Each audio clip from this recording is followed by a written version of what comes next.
Let's dive right into this explainer. Today we're going on a bit of a journey, one that actually weaves together ancient spiritual metaphors, some pretty hard science, and even legendary sports history.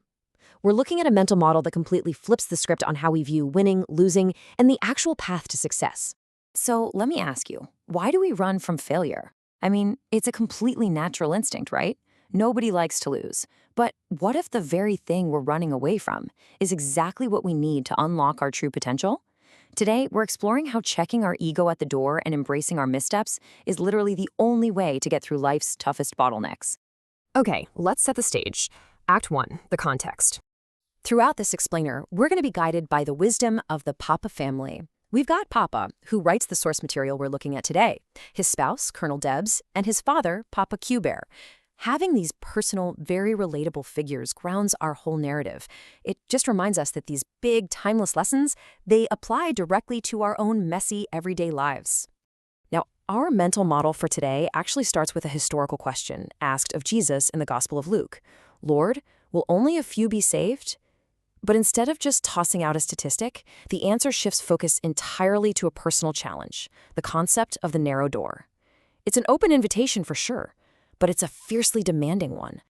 And here's the absolute crux of that demand, the massive difference between merely seeking and actively striving. Because casually wanting to pass through that door, just kind of going through the motions, it's just not going to cut it. To get through, you have to urgently, actively, even agonizingly strive. It means putting in earnest effort and completely dropping any sense of entitlement. Which brings us to Act 2, the tension.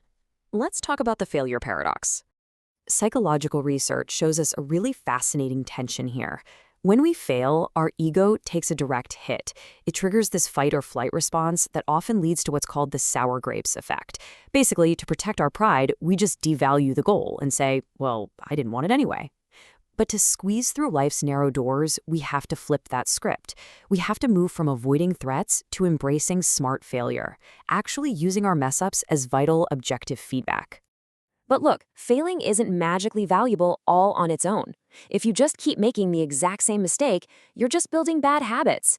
Failure only becomes fuel when you use a specific formula to fail smart and fast.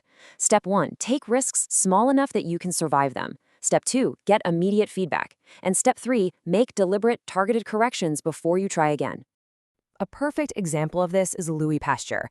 Back in 1862, he didn't just guess blindly in a lab. He used highly systematic, controlled adjustments to prove that heat could stop decay.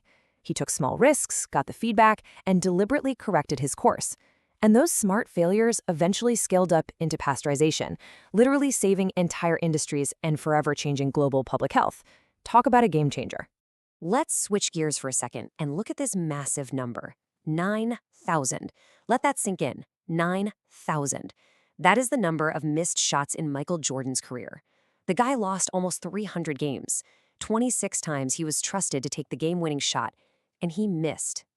It perfectly highlights the sheer volume of failure required to achieve absolute greatness. Jordan actually understood this paradox perfectly. He said, learning is a gift, even when pain is your teacher. And wow, pain really is a brutally honest teacher, isn't it? It exposes all the weaknesses that our comfort zones try to hide. Most people see failure as a final verdict, but the ones who actually make it through the door, they use that pain to force the exact adjustments they need to excel. All right, let's tie it all together in Act 3, the connection. Ego versus resilience. Picture Papa out on the golf course. He's got a choice. Play it safe and smart, or let his ego take the wheel and try some miraculous low-percentage shot over the water. Well, when pride takes over, the ball usually ends up in the drink. It's a great metaphor because the ego is simply too wide to fit through the narrow door. Pride, making excuses, they just puff us up, making it literally impossible to squeeze through life's tightest bottlenecks.